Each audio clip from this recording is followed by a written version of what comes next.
Alô, alô, acadêmicos e acadêmicas do FootClass, já estamos aqui ao vivo, aguardando aqui os nossos espectadores para mais uma live especial. E vocês sabem que esse é o nosso compromisso em transformar o futebol pela educação e transformar a educação pelo futebol. Hoje, nessa live especial aqui nessa sexta-feira, né? Sextou com o FootClass, nós temos um convidado também muito especial, que é um defensor e também presidente da Comissão de Combate ao Racismo, à igualdade, à promoção da igualdade racial da OAB Minas, e é esse assunto que nós vamos tratar nessa live de hoje, né? O racismo no futebol brasileiro, nos esportes também. Vamos falar um pouco dos esportes de maneira geral. Então queria cumprimentar a todos aqui que nos acompanha agora nessa live especial de sexta-feira, para tratar de um assunto sério, um assunto sensível e um assunto muito polêmico, que é, sem sombra de dúvida, o racismo no futebol. E peço a vocês, como vocês já sabem, que possam nos acompanhar aí no nosso Instagram, façam também aí a inscrição de vocês no nosso canal do YouTube, onde vocês terão aí a oportunidade de visualizar vários e vários temas importantes ligados ao futebol, ligados ao esporte de maneira em geral. Então eu convido a todos para conhecer lá o nosso canal no YouTube, também FootClass, Academia do Futebol, vendo aí amigos chegarem para assistir aí a nossa live. Obrigado aí pela presença de todos vocês. E hoje, como disse, um convidado especial é o Dr. Gilberto Silva. Dr. Gilberto Silva, que é advogado, conselheiro seccional da Ordem dos Advogados do Brasil e, sem sombra de dúvida, é um grande estudioso desta área. Eu vou apenas pedir aqui para que o Gilberto possa fazer aqui, então, com a nossa live. Aí o Gilberto já entrou, já fez aqui a solicitação. Então vamos aqui para o nosso bate-papo.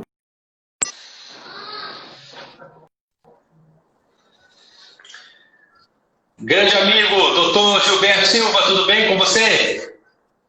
Tudo bem, salve, salve, salve, salve, salve geral para todo mundo aí. Muito bom, muito bom. Depois, nós estamos aqui já preparando depois para o final, né, para abrir aquela cervejinha de sexta-feira, né, sextou. Então, eu e o Gilberto trabalhamos bastante essa semana, então a gente merece, né, Gilberto? Ó o meu estado, estou trabalhando ainda, moço. Que bacana, que bacana. Ô, Gilberto, Tô no ritmo, tô no ritmo. Exatamente, tô no ritmo, né? Hoje está sendo pesado, mas tá bom. Eu reparo porque minha voz está sumindo, mas está ótimo. A gente fica feliz, né, de ter você aqui conosco aqui no FootClass, né, que é o nosso canal, né, Academia do Futebol. Aí a doutora Luciana Nogueira, né, passando aqui para nos desejar uma boa sexta-feira também. Um abraço, Lu, para você. Mas te agradecer, Gilberto, te agradecer muito aí pela sua presença, né, para tratar de um tema muito delicado, né, como você tem feito aí em outras lives também, né.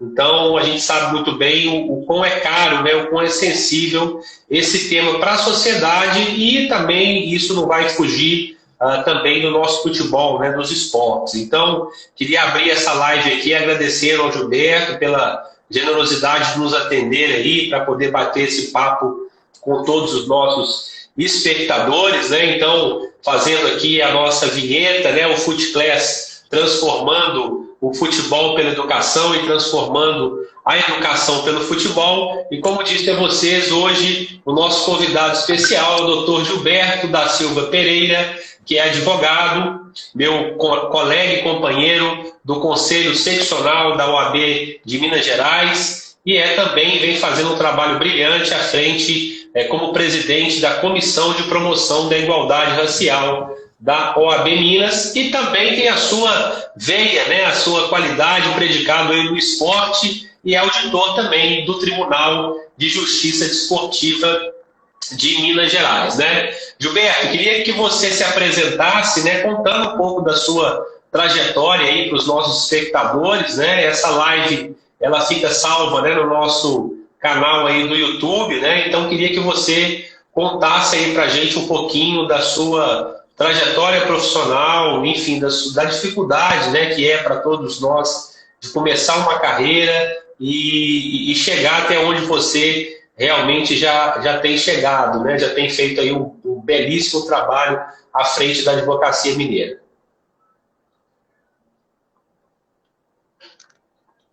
Eu tive um problema aqui que mexer, mas deixa eu ouvir. Estou ativo. Vou refazer a pergunta aqui. Gilberto, a gente sempre começa, né, as nossas lives, né, apresentando um pouco aí os nossos convidados. Queria que você se apresentasse, falasse um pouco da sua carreira, né, das dificuldades que você teve, né, para vencer todos os seus desafios, né, e hoje ser realmente considerado uma referência aí, né, no combate ao racismo, a promoção da igualdade racial, né, aqui na OAB Minas e também em todo o cenário nacional, né? Conta pra gente aí quem é Gilberto da Silva Pereira. O vulgo Gilberto Silva. Meu amigo Deis, primeiramente uma honra, né, estar aqui participando hoje no Fute Class. Mandar um abraço ao Dr. Fábio Rocha, que entrou. E é só para brincar aqui, Deis, você sabe que você me tirou de um lugar, né? E o Dr. Fábio tá lá. O Dr. Fábio tá lá, mas tudo bem, eu tô chegando daqui a pouco. Né? Daqui a pouco ele tá aí, então é uma honra sempre estar falando contigo, nesse papo descontraído. Eu acho que a gente tem que ter essa oportunidade de falar sobre coisas sérias, né, e coisas importantes, mas num tom também, num tom esportivo, né? Esportivo não na questão de tratar o racismo como uma questão esportiva, mas a sensação de estarmos à vontade para poder falar isso, né? Então vamos tratar dessa temática. Tem gente de longe nos vendo aí, a presidente da Comissão de Igualdade Racial do Mato Grosso, a doutora Silvinha, nos assistindo, Silvinha Constantino. Então tem uma turma boa, o Rafael. Você está prestigiado. Estamos prestigiados. O Rafael está aí, ó, Rafael do Sabor de Minas, deixa eu falar. Tem um fogão a lenha lá que eu vou te levar lá para a gente tomar uma Coca-Cola. Eu aceito o convite, tá aceito. Mas então é o seguinte, a gente tem aí uma trajetória de, graças a Deus, de sucesso, né, muita dificuldade. E quando a gente vai abordar as questões de racismo, é sempre importante que a gente tenha essa oportunidade, que nós tenhamos essa oportunidade de dizer quem somos nós, as nossas origens, de como nós viemos, de onde nós viemos e como que a gente, com o passar do tempo, a gente vai amadurecendo, vai crescendo, vai vendo as dificuldades, os vários racismos imputados a mim, colocados diante de mim durante essa trajetória de vida, né, a dificuldade da superação, isso é muito importante. Então, falar de racismo hoje, para mim, é uma coisa importante, mas eu tenho para mim uma questão muito mais importante, sabe, David? A gente não pode banalizar o racismo de forma alguma, né? Nós não podemos fazer com que essa luta contra o racismo ela caia por terra, talvez por más interpretações, talvez, aí eu chamo para o lado do direito, o racismo tem suas peculiaridades que não podemos aventurar nas questões dos crimes raciais, enfim, é uma gama de questões que a gente tem que atentar para isso. E então eu comecei minha carreira, na verdade, no Venda Nova Futebol Clube, né? Ganhei 2 Copas de Ar da Tarde, né? Ganhei 3 Copas Venda Nova, Boleirão e tal. Tem vídeo comprovando? Tem vídeo? Eu acho que tem, viu? Eu acho que tem. Se bobear. Nós éramos muito pobrezinhos, né? Os meninos lá mais assim, acho que Deve ter alguma foto, algum vídeo. Apesar de que, infelizmente, o Venda Nova, né, tá deixado aí o futebol amador de Belo Horizonte, enfim. Mas é brincadeira, não é verdade. Eu pensei em ser jogador de futebol, né, mas a vida me fez trabalhar cedo. Aos 14 anos eu já estava de carteira assinada. Né? Então, assinei minha carteira com 14 anos no extinto Tribunal de Alçada. Eu prestava serviço pela Asprom, né? Associação Profissionalizante do Menor. Eu era da Asprom, então, assim, foi ali que eu comecei mesmo a minha carreira, que eu comecei ali a trabalhar, e ali eu fui aprimorando a minha vida e moldando a minha vida do que eu queria para mim, né? Então eu sempre tive um propósito. Eu falei, olha, eu vou estudar, não sei como, mas eu vou estudar, né? Não sei como, mas eu vou estudar. E sempre as pessoas que me conhecem do tribunal há mais tempo, os advogados mais antigos, sempre falam, ó, quando eu era porteiro, porque no tribunal eu fui office boy, operador de xerox e porteiro. Que legal, Gilberto. Quando eu era porteiro, que era onde as pessoas mais me viam, eu sempre estava com um livro, vendo e tal, lendo. E aí depois eu tive essa trajetória toda no tribunal de passar por várias situações de racismo, aqueles direto e indireto, aquele racismo de você receber uma coxinha mordida, de sacanagem mesmo, a pessoa está vendo você ali e tem esse tipo de comportamento. E de repente eu virei servidor do tribunal, né? Então muita gente que humilhou, que pisou naquele menino pretinho, do lado branco de fome, né? A roupinha mais simples, de repente passa a ser servidor. E ali no tribunal finalizei, até entrando agora um colega nosso, Roberto Paiva, brother do tribunal. Muito bom. E saí de lá como assessor do desembargador. Então, assim, eu passei em todas as etapas no tribunal, e ali em todas as etapas tiveram questões raciais envolvendo a minha pessoa, mas superei, e isso eu vim trazer para a vida, para poder ajudar os meus irmãos, as minhas irmãs, na desconstrução do racismo, bem como na aplicação da legislação. Então essa é um pouco de uma trajetória nossa, e a gente aí tem um reconhecimento já maior, né? Fico feliz, e eu conto isso, não é para tirar onda, eu conto isso com felicidade, né? O ano passado, a oportunidade de receber o Honra ao Mérito, que é um dos maiores prêmios que se pode receber da Câmara Municipal de Belo Horizonte, né? Então, assim, fiquei muito feliz por ser agraciado, ser reconhecido, e posso te dizer, e falo com propriedade, normalmente pessoas pretas não recebem esses títulos, né? E eu fiquei feliz por estar representando a minha ancestralidade, por estar representando as pessoas que estão na luta comigo, estar representando a minha mãe, uma guerreira, minha família toda, e, sobretudo, eu estava representando aquele menino pretinho que mora lá na favela, que quase ninguém conhece ele, na figura de Gilberto Silva. Eu estava ali representando uma etnia que tanto luta, né, e que tanto batalha para dias melhores, tendo em vista o Estado brasileiro e a forma que nós vivemos, né? E aí tem um camarada mandando aí, ó, abraço pra gente. Anderson Avelino, grande Anderson Avelino. Muito amigo, viu? Muito amigo. Tá devendo a cerveja pra gente, né, Gilberto? Tá devendo, né?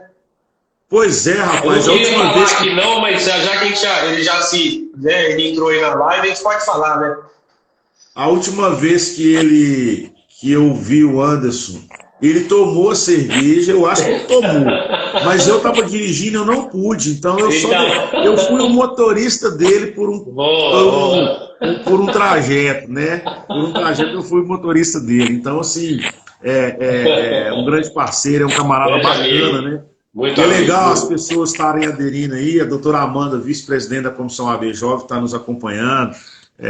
Isso é Flávio legal, é interessante. Carvalho, a Selma. Ô, Selma, obrigado, viu? Selma é da área de direito esportivo, está sempre conosco aí, Selma. Estamos falando um pouco aí do combate, né, ao racismo no futebol. Então, muita coisa bacana aí para a gente poder tratar aqui com o Gilberto. Gilberto, eu acho que a gente não pode deixar, né, de destacar esse fato, né, porque eu acho que existe um combate ao racismo antes e depois do caso George Floyd, né? O caso George Floyd ele foi realmente muito emblemático, né? E para mim, na verdade, ele escancarou, né, aquilo que a gente já sabia que existia, mas escancarou de forma até, digamos, brutal, né? Aquilo que a gente tinha que enxergar. É como se fosse, né? É como se fosse uma cirurgia, né, nos nossos olhos para realmente mostrar o que acontece no nosso mundo de hoje, né? A gente está falando muito de Brasil, mas claro que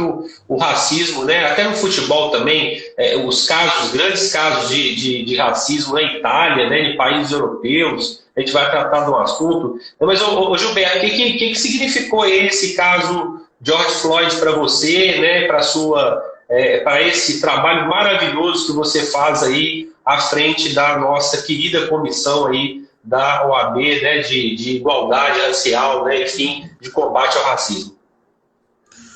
Olha, significou, primeiro, antes de tudo, uma dor, né?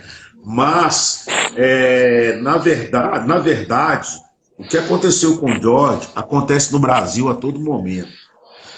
A juventude negra tem sido assassinada pelas supostas balas perdidas, que não são balas perdidas, são balas direcionadas a uma cor, a um grupo de pessoas, a uma etnia, né? Mas, por se tratar de Estados Unidos e aquela cena, né, a nível mundial, isso nos faz refletir e pensar em várias questões, porque aquela situação, ela está tão próxima da gente, ela está próxima da gente de várias formas. Infelizmente, nós vivemos num país da falsa democracia racial, né? O Brasil, para mim, hoje é um dos países mais racistas do mundo. Só que o brasileiro dá jeito para tudo, ele arruma jeito até para poder praticar o racismo, né? É tão interessante que nós temos duas legislações hoje para poder tratar de racismo. O artigo 140, parágrafo 3º do Código Penal, injúria racial. A Lei 7.716 de 89 para tratar de racismo. Para te falar a verdade, na minha concepção, é tudo racismo, sabe? Injúria racial é uma forma de passar a mão na cabeça de quem pratica racismo, né? Então, esse caso do George foi importante para dar um alerta na sociedade, para dizer o seguinte: para onde estamos indo? Até que ponto, por questões raciais, por questões de uma supremacia de uma etnia sobre a outra, até que ponto nós iremos, né? As últimas falas, um homem de mais de 40 anos chamar a mamãe, né? Então, assim, a gente vê situações acontecendo a todo momento e a gente cala. Por quê? Porque nós temos a concepção de que racismo é somente aquele falado, quando xinga preto safado, essas questões do racismo, ele está aí todo dia. Então, para mim, contemporaneamente, foi um marco importante para a luta, para a nova luta contra o racismo, uma luta de mais consciência. Não precisávamos ter perdido o George, não precisávamos ter perdido ninguém dessas crianças do Brasil assassinadas, mas que sirva de lição para quem mantém a estrutura do racismo.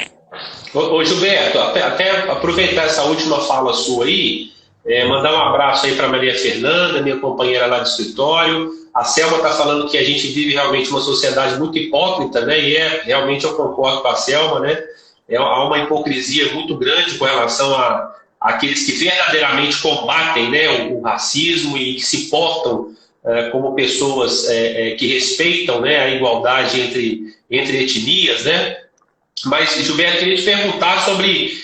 muito se fala hoje, né, sobre... Eu acho que eu não sei se é uma palavra nova, né? Desculpe aí até a minha ausência desse conceito, né, ou desse conhecimento, mas se fala muito em racismo estrutural, né? Explica para a gente o que é esse tal racismo estrutural e se você vê o racismo estrutural na sua perspectiva também do esporte, né? Principalmente do futebol. Pois é, o racismo estrutural é esse racismo existente, sobretudo dentro das instituições, é uma estrutura.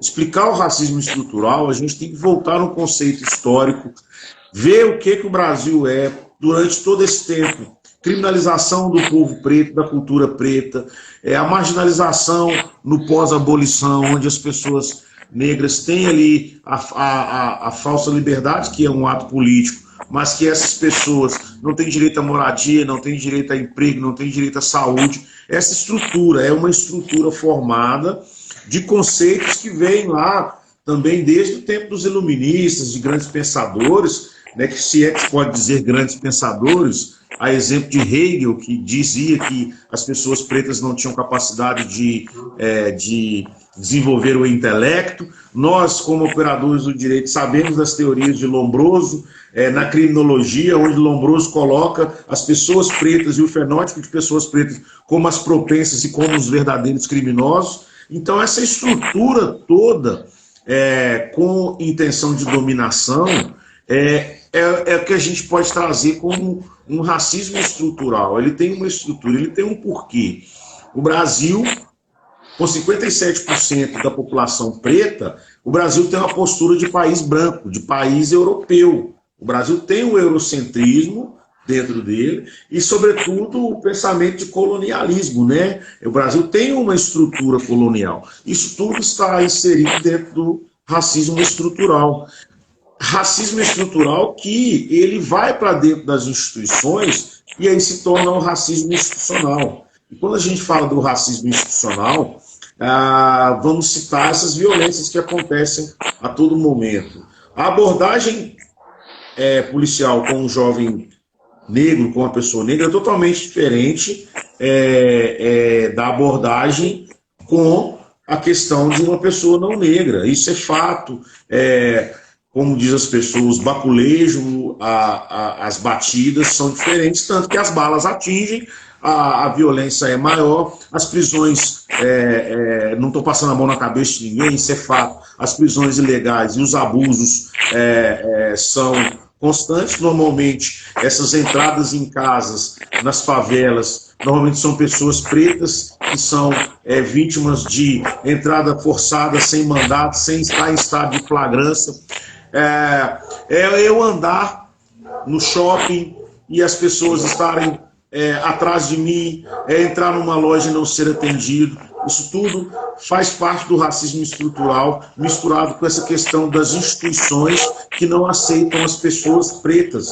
Racismo estrutural que passa por dentro da própria academia, onde a gente não tem professores pretos e pretas, dentro das universidades, tanto como professor, e hoje nós temos aí, né? Hoje é dia de não comemorar, tendo em vista a retirada das ações afirmativas e das cotas nas pós-graduações, e esse que é o pensamento, é essa estrutura, isso é o racismo estrutural, fazer com que as pessoas pretas não tenham oportunidades e permaneçam na condição de subalternos, ou seja, você só vai poder ser motorista, você vai poder ser somente porteiro, você não vai ter acesso, né? E quando a gente fala isso, muitas das pessoas não entendem as questões de cotas raciais, elas se tratam apenas de reparação, elas são reparações históricas para um povo que foi detonado pelo Estado brasileiro, né? E os próprios Estados Unidos, que é o precursor das cotas, é aplicado nos Estados Unidos. Barack Obama é oriundo de cotas. Né? Então, se nós copiamos os Estados Unidos em quase tudo, por que não copiar nessa questão? Então, o racismo estrutural é essa estrutura que permeia mesmo, que impede a ascensão das pessoas pretas e que, sobretudo, é o grande opressor de um povo. Perfeito. Gilberto, aí trazendo um pouco, né, para o lado aí do futebol, né, e até eu indico, né, não sei se você conhece, Gilberto, mas indico aí a todos os amigos também, né, tem um site, né, que é o Observatório Racial do Futebol, que é muito interessante, é um site espetacular que trata de todos esses assuntos que a gente está tratando aqui agora, né, de uma maneira muito séria, né, mais ou menos um tempo didática e científica, né, e que me chamou a atenção, Gilberto, não sei se é também da sua visualização, só para mandar um abraço aqui para o Milton Jordão. Milton Jordão é um querido colega de Direito Desportivo do Esporte Clube Bahia, que tem, né, dentro dos seus pilares, né, a igualdade, a isonomia, né, o combate ao racismo, como uma das suas grandes práticas, né, até pelo fato, né, do povo baiano sempre estar muito engajado, né, com essas práticas também, afastando as formas de racismo, né. Então, um abraço aí ao Milton, que é do Esporte Clube Bahia, e pode atestar para a gente aí, viu, Milton, o que você tem feito aí também junto ao jurídico do clube, né, do que realmente nós estamos falando aqui. Mas a pergunta, Gilberto, é o seguinte, né, que eu vi também no observatório, é com relação à não presença de treinadores negros, né, nos grandes times do futebol brasileiro, né? A gente vê, como você falou no segmento de alguns segmentos, mas também o futebol, para esses altos cargos, também é assim, né? Vamos pensar também nos dirigentes, aqueles que comandam o futebol. Até no futebol a gente percebe isso, né, Gilberto? Percebe, porque entra dentro dessa questão de inferioridade em determinadas situações. Normalmente o jogador negro, o jogador de linha negro, porque eu estou fazendo um parênteses aqui, eu vou fazer uma crítica aí em relação ao jogador que não é de linha, né? Então, assim, normalmente os jogadores pretos, eles são mais preteridos pelos clubes. Por quê? Porque tem-se a sensação de uma questão mais animalesca, de mais vigor físico, e ele é preterido. Agora, quando trata-se de outra questão, que é a questão do pensar, do produzir pensando como gestor ou como um treinador, ele já é descartado, porque aí entra essa questão que eu falei inicialmente, desses pensadores que trouxeram essa concepção de que nós negros, temos uma menor capacidade em estar gerindo, comandando e, sobretudo, fazendo estratégias, porque o futebol é uma grande estratégia, você tem que arquitetar tudo. Então, a gente passa por essa questão, né? E aí, só complementando, lembrando essa questão sobre os goleiros de futebol, né? E a questão de goleiro de futebol tem esse mito, e principalmente depois de Barbosa, né? Onde goleiro não presta para poder... Não, goleiro não presta, não pode ter goleiro preto, né? E nós tivemos nos últimos tempos o Dida, o Aranha, goleiros pretos, o Elton, que era do Vasco, bons goleiros, né? Que desconstruíram esse mito, mas a gente vê que ainda acontece. E acaba que pega até pessoas pretas acabam caindo nesse mito, tendo em vista que certa vez o próprio Edilson Capetinha comentou uma questão relacionada a um goleiro, que o goleiro era preto, né? E infelizmente esse goleiro falhou nesse dia que ele falou isso. Então, assim, como que o racismo ele vem estruturado, ele vem, como se diz, de mansinho, e ele vai entrando em todas as esferas, né? Então, assim, é uma coisa que a gente tem que pensar muito e fazer essa crítica nos diretores também de futebol, que a gente não tem diretores de futebol, pessoas negras. Normalmente, a pessoa negra que se torna diretor de futebol é um ex-jogador rico, né, que teve um grande sucesso em relação a isso. Treinadores a gente quase não vê. Então, assim, são situações para se pensar, né? Inclusive, a nossa comissão de promoção da igualdade racial, desde 2016, tem uma campanha que se chama Cartão Vermelho para o Racismo, né? Então, a gente procurou fazer essa questão, muito embora lá em Santa Catarina os colegas nossos já tinham feito uma campanha similar, né, o doutor Fábio, que foi jogador de futebol também, e foi presidente da Comissão de Igualdade de lá, e a gente recepcionou e trouxe essa campanha para cá, para dar uma conotação maior, porque quando você traz, né, aquele símbolo do cartão vermelho, você está expulsando. Exatamente. E me perguntaram, poxa, mas você vai levar isso só para o futebol? Eu falei, não, rapaz, nos outros esportes também tem cartão vermelho. O cartão vermelho aqui, ele vai significar o quê? Pare, também, do semáforo, e o vermelho de expulsar, né? Então, assim, a gente tem que discutir isso no futebol, a gente tem que discutir isso nas torcidas. O Cruzeiro Esporte Clube nos levou lá ano passado para poder fazer algumas palestras. Essa semana a gente teve palestra junto com a América, né, com o Eduardo Baumer, que sofreu racismo há pouco tempo. Então, assim, a gente está nessa batalha, e essa que é a vertente nossa. Bacana, Gilberto. Gilberto, você tocou num outro assunto, eu vou puxando, né, que você está falando aí, a gente vai puxando algumas ideias aqui, e você falou muito sobre a questão também dessas formas, né?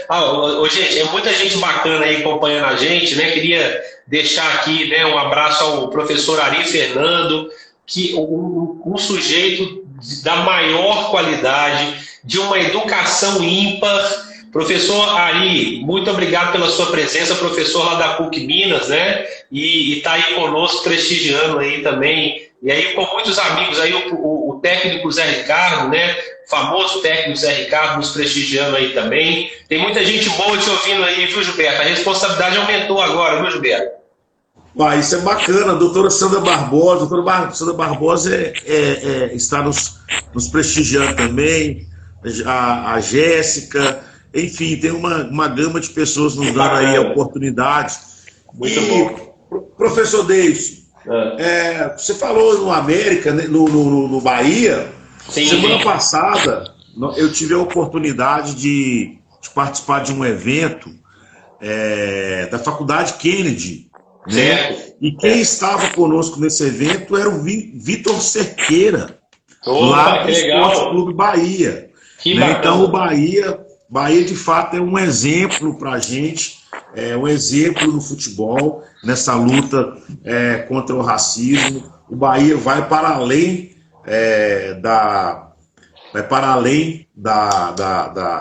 das fronteiras somente do estádio, ele vai para a sociedade de uma forma educativa e de uma forma de desconstrução do racismo, né? Então, isso é extremamente importante hoje, tendo em vista a importância do futebol. Beleza. Gilberto, mandar um abraço aí pro pessoal do Futebol, que é também um parceiro nosso aqui do FutClass. Futebol que já é a quarta agremiação de Minas Gerais, né? Cruzeiro, Atlético e América, depois veio o Futebol aí, um abraço pro Ricardinho aí que está nos acompanhando aí também, né? E realmente tem muito a contribuir, realmente, principalmente para o futebol amador, né? Para o futebol de base, né? Que tem feito um trabalho muito interessante. Mas, Gilberto, você falou aquele link atrás, né? Você falou um pouco sobre a questão da torcida, né?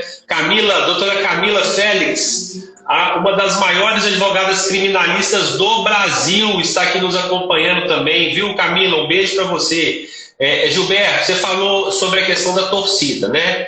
E sem dúvida nenhuma, a questão cultural é um dos componentes mais importantes para a gente poder combater e mudar, né? Quer dizer, o componente cultural, ele diz tudo. E a gente percebe que existem provocações preconceituosas, né, entre as torcidas rivais. O que você acha sobre isso? O que você poderia nos dizer um pouco sobre o fim, né, sobre o combate realmente a essas formas preconceituosas que muitas vezes torcidas rivais acabam se digladiando, né, a respeito disso, e isso só fomenta ainda mais o preconceito, o racismo, aquilo que a gente quer mudar realmente na nossa sociedade. É uma grande verdade isso. Infelizmente, essa cultura e dessa situação, ela acontece todos os dias. Nós temos um termo técnico para isso, existem literaturas em relação a isso, que se chama racismo recreativo. É a forma de você ofender outrem transvestida de uma forma de brincadeira.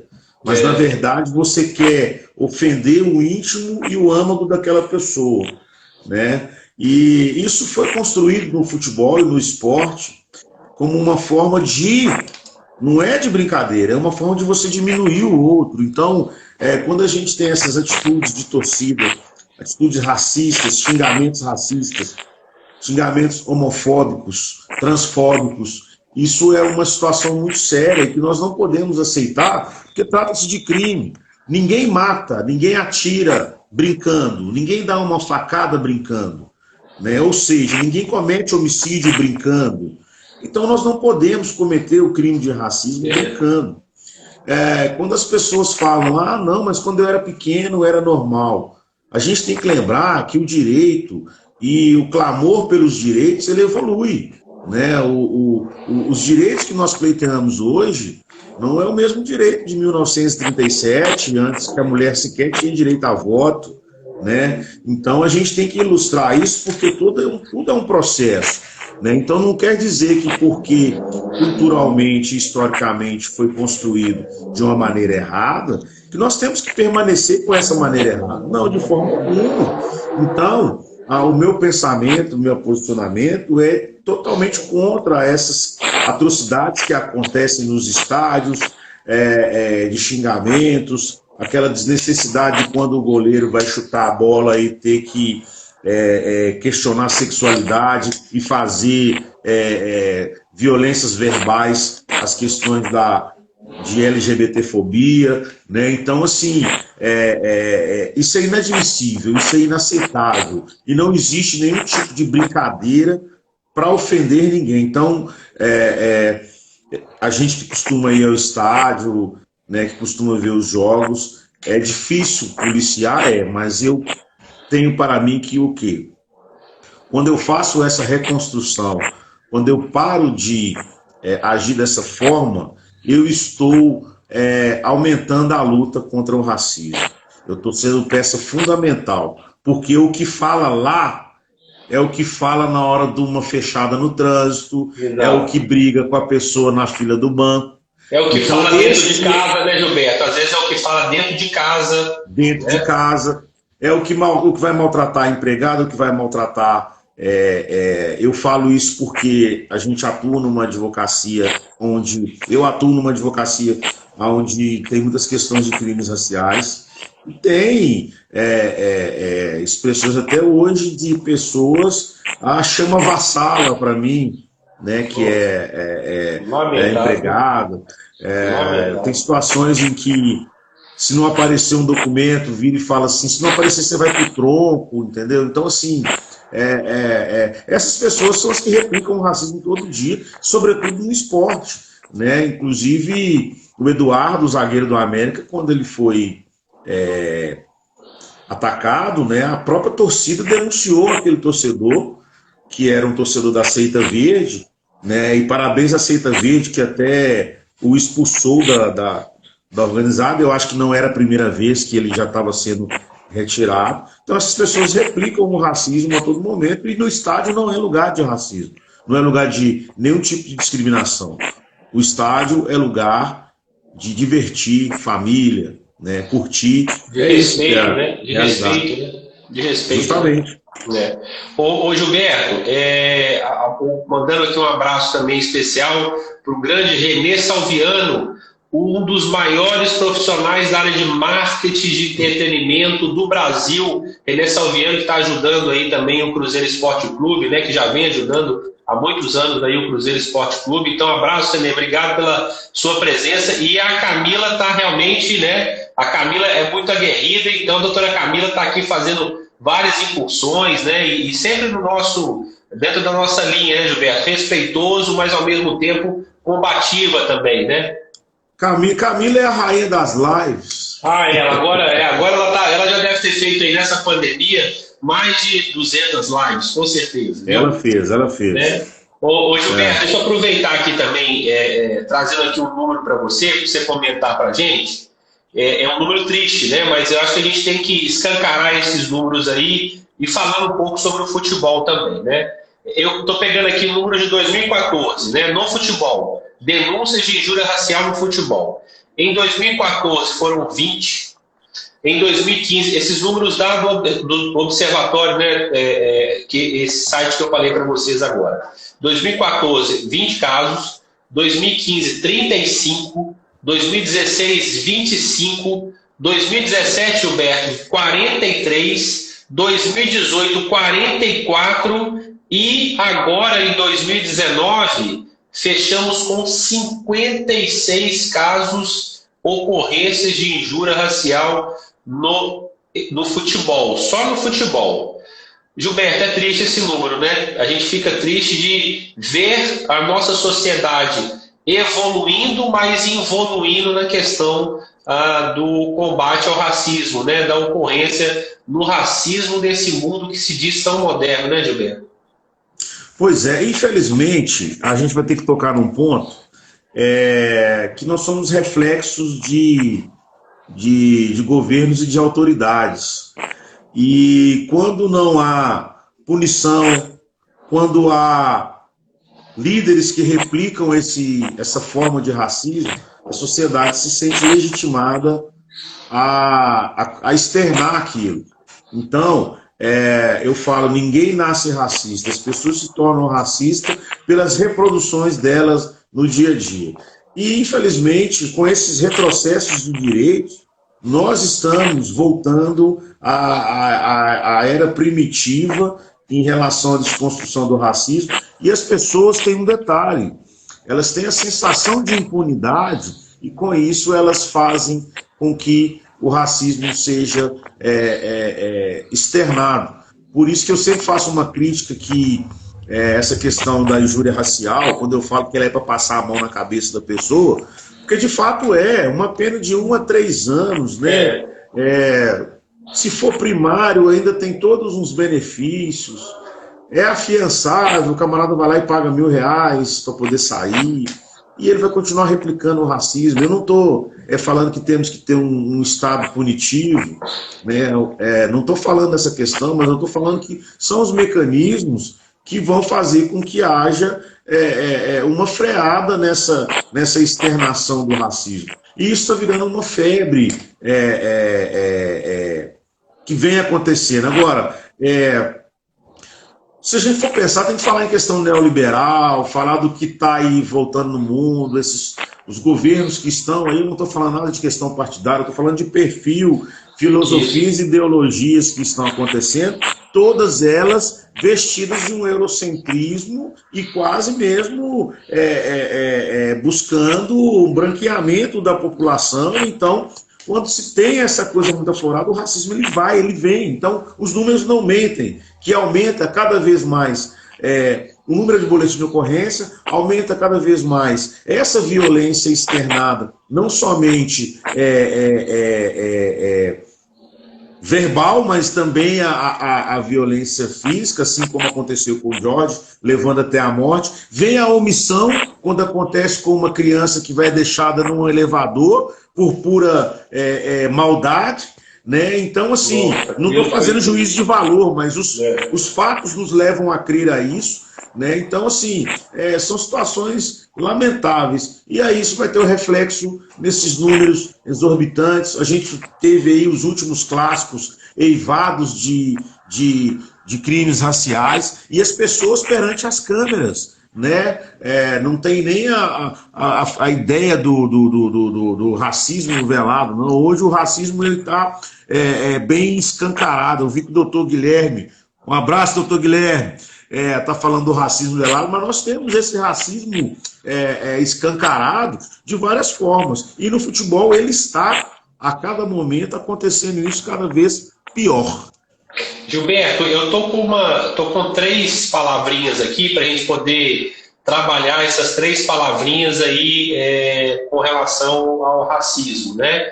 Eu coloquei assim: educação, prevenção e punição. Vamos falar um pouco de cada uma delas, né? Educação, prevenção e punição, porque me parece que são alguns ingredientes, né, que servem para essa transformação da sociedade, né? Como é que como é que você, Gilberto, tem aí feito palestras e lives nesse tempo de pandemia, né? O seu trabalho no dia a dia, como é que você vê essas 3 palavras conectadas ao racismo? São esses mesmos ingredientes que a gente tem que trabalhar um pouco mais? Ingredientes fundamentais, essenciais para fazer essa desconstrução. Quando a gente fala em educação, é importante a gente lembrar que tem uma lei, a Lei 10.639 de 2003, que fala da inserção do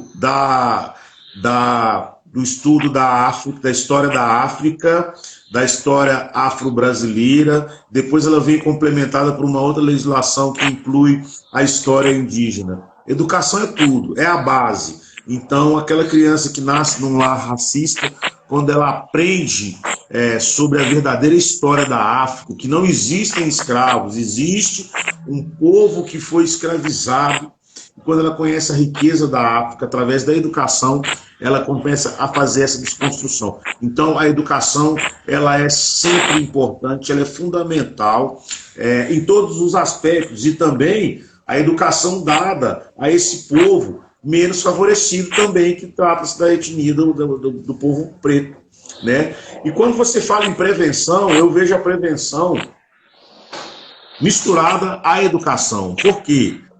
A prevenção, para mim, ela vem através de políticas públicas de igualdade, ou seja, precisamos de pessoas de representatividade nos espaços de poder, com a elaboração de leis efetivas e não somente a lei política, são leis efetivas. E para que isso aconteça, nós temos que ter essas pessoas nos espaços de poder. Né? Então, nós temos que ter as pessoas negras no legislativo, no executivo, no judiciário, e, sobretudo, eu tenho feito bastante isso na live, sobretudo com isso aqui, com a caneta na mão, que é o poder de decidir. Porque ontem nós tivemos uma retirada de direitos muito importante, que foi essa retirada das bolsas e cotas nas pós-graduações. Um absurdo, um absurdo.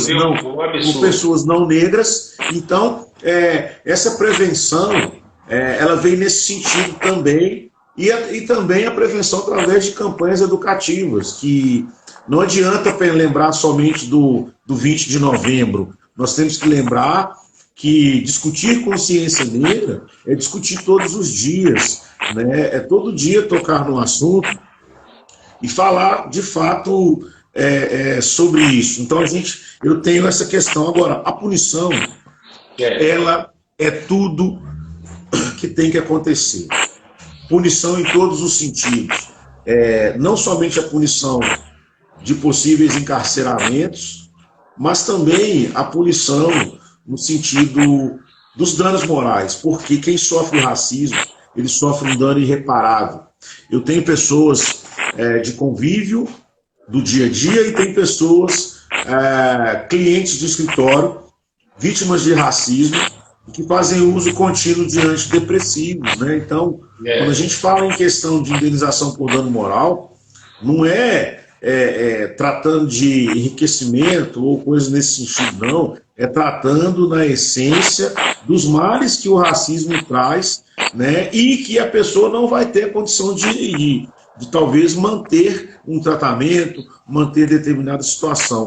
Então, encaixou muito bem essas questões, e a punição de encarceramento, sim, mas uma punição séria, né? Que as autoridades tenham aí essa possibilidade de cada vez mais. Eu tenho para mim que dentro da faculdade de Direito, estudar crimes raciais deveria ser uma cadeira de, no mínimo, um semestre, para quando formar magistrados, delegados, autoridades policiais, que eles tenham o conhecimento do que é o racismo e não somente tenham conhecimento do artigo 140 e da Lei 7.716, né? Então, que ele tenha, de fato, a troca de experiências, que seja aberto a debates, e isso aí, para todos que nos assistem, fica a sugestão também para os coordenadores de cursos, fazer semanas jurídicas para debater a questão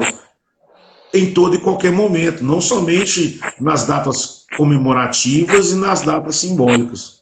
Gilberto, né, você foi realmente muito feliz aí de ter abordado essa com essa polidez, né, que você sempre né, faz aí quando está conversando conosco, né? Quer dizer, a educação e a prevenção em primeiro lugar, mas ao mesmo tempo, né, a necessidade de punição e uma punição severa, né, quando realmente essa prática acontece, as repercussões indenizatórias também, né, elas devem fazer parte do dia a dia do combate realmente ao racismo. Então você tem toda a razão, né, Gilberto? Agora você que está lá no TJD também, né, no Tribunal de Justiça lá, junto conosco lá no Tribunal de Justiça Desportiva de Minas Gerais, né, nós temos, né, no nosso CBJD, né, no nosso Código Brasileiro de Justiça Desportiva, um tipo, né, que é o do artigo 243G, praticar ato discriminatório, desdenhoso, ultrajante, relacionado a preconceito em razão de origem étnica, raça, sexo, cor, idade, condição de pessoa idosa ou portador de deficiência, né? Quer dizer, até mesmo onde nós atuamos, né, Gilberto, existe também essa preocupação, né? Isso é motivante para a gente, né? É claro que é triste, por um lado, por saber que isso acontece, mas é motivante porque nós temos uma sustentação e uma sustentação severa, né?